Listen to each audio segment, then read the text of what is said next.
Sinuspinde ni Pangulong Bongbong Marcos si LTFRB Chief Teofilo Guadis. Kasunod po yan ang binunyag ng kanyang dating assistant na talamak umano ang korupsyon sa ahensya.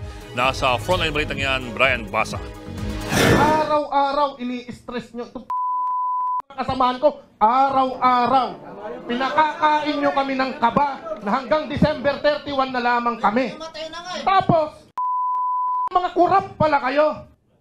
Galit na galit si Manibela Chairman Marval Buena nang humarap siya sa media kanina. Pasakit na nga raw ang napipintong paggarahe sa mga traditional jeepney sa katapusan ng taon bilang bahagi ng POV Modernization Program na laman pa nilang may korupsyon umano sa LTFRB.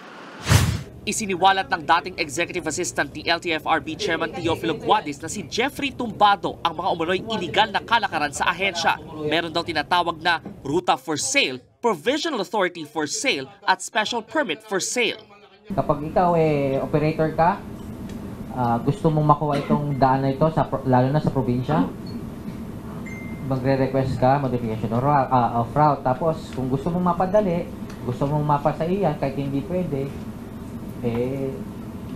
hanapin mo ako. Tapos, yun na.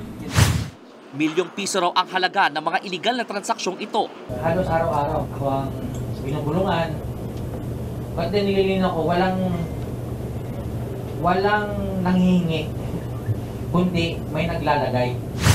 Kalat din daw ang katiwalian hanggang sa regional offices. Walang pinangalanan si Tumbado sa kanyang mga isiniwalat, pero posible raw na hanggang Malacanang ang mga sangkot sa katiwalian. Sa gitna ng revelasyon, naniniwala naman si Tumbado na posibleng biktima lang din daw ang dating niyang boss na si Guadis. I don't believe na siya lang ang pang sarili niya yun. I mean, may instruction din from higher ups. Sapat daw ang hawak niyang patunay para makasuhan ng graft ang mga sangkot. Dahil dito, muli raw magsasagawa ng tigil pasada ang Manibela sa susunod na linggo.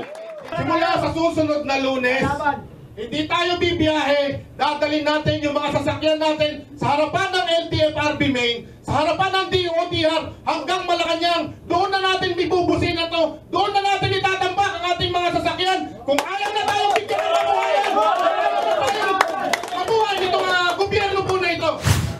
Mariin namang itinanggi ni Guadis ang akusasyon ng dating niyang assistant. Wala po akong alam as of this morning. Nasa office po naman ako. Wala pa po akong nalalaman na ganyan. Pero kung meron man po, haharapin naman po natin. Malinis po ang ating kalooban. Agad namang naglabas ng anunsyong Malacanang na sinususpindi muna ni Pangulong Bongbong Marcos si Guadis bilang LTFRB chairman kasunod ng alegasyon. Ayon sa palasyo, hindi kukonsintihin ng Pangulo ang anumang maling gawain. Pinasisiyasat na rin daw ni Pangulong Marcos ang umunoy korupsyon sa LTFRB. Wala pang bagong pahayag si Guadis kaugnay ng kanyang suspension.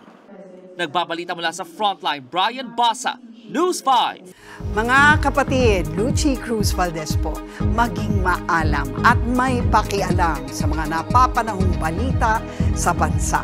Tumutok at mag-subscribe sa News 5 social media pages.